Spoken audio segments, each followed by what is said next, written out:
दोस्तों, हमें पता है कि आप वीडियो तो पूरा देखते हो, पर चैनल को सब्सक्राइब नहीं करते। आपके एक सब्सक्राइब से हमारा मोटिवेशन बहुत ज्यादा बढ़ता है, तो प्लीज सब्सक्राइब कर दें और आगे की कथा सुने। दूसरे दिन ऋषि विश्वामित्र ने अपनी मंडली के साथ प्रातःकाल ही जनकपुरी के लिए प्रस्थान किया। चलते चलते वे विशाला नगरी में पहुंचे। इस भव्य नगरी में सुंदर मंदिर और विशाल अट्टालिकाएं शोभायमान हो रही थीं। वहां की बड़ी बड़ी दुकानें अमूल्य आभूषणों को धारण किए हुए स्त्री पुरुष आदि नगर की संपन्नता का परिचय दे रहे थे। चौड़ी चौड़ी और साफ सुथरी सड़कों को देखकर ज्ञात होता था कि नगर के रख रखाव और व्यवस्था बहुत ही सुंदर और प्रशंसनीय थी। विशाला नगरी को पार करके वे सभी मिथिलापुरी पहुंचे।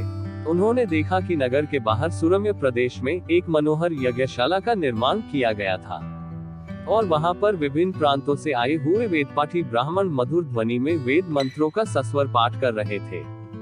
शोभायुक्त यज्ञ मंडप अत्यंत आकर्षक था, जिसे देखकर राम ने कहा, हे गुरुदेव, इस यज्ञशाला की छटा मेरे मन को मोह रही है और विद्वान ब्राह्मणों के आनंददायक मंत्रोच्चार को सुनकर मैं पुलकित हो रहा हूँ।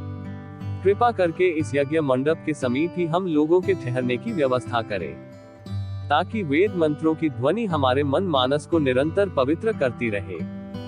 जब राजा जनक को सूचना मिली कि ऋषि विश्वामित्र अपनी शिष्यों तथा अन्य ऋषि मुनियों के साथ जनकपुरी में पधारे हैं, तो उनके दर्शन के लिए वे राजपुरोहित शतानंद को लेकर यज्ञशाला पहुंचे। पाद्य अर्घ्य आदि से विश्वामित्र जी का पूजन करके राजा जनक बोले, हे महर्षि, आपने यहाँ पधारकर और दर्शन देकर हम लोगों को कृतार्थ कर दिया है। आपकी चरण धूलि से यह मिथिला नगरी पवित्र हो गई है। फिर राम और लक्ष्मण की ओर देखकर बोले, हे मुनिवर, आपके साथ ये परम तेजस्वी सिंह शावक जैसे अनुपम सौंदर्यशाली दोनों कुमार कौन है? इनकी वीरतापूर्ण आकृति देखकर प्रतीत होता है मानो ये किसी राजकुल के दीपक है।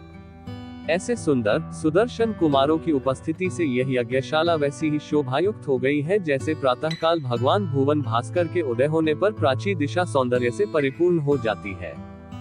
कृपा करके अवगत कराइए कि ये कौन है, कहां से आए हैं, इनके पिता और कुल का नाम क्या है?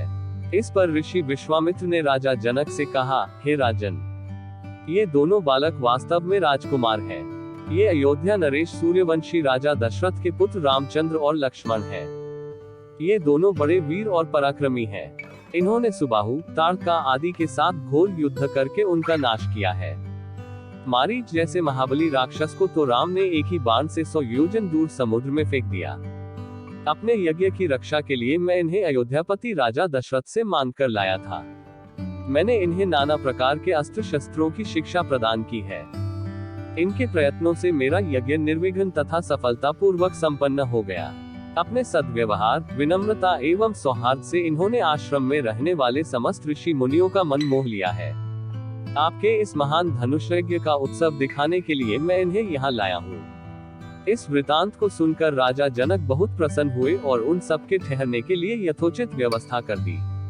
दोस्तों, आपको ये वीडियो पसंद है तो लाइक करें, शेयर करें और कमेंट करें तथा चैनल को सब्सक्राइब करें। धन्यवाद।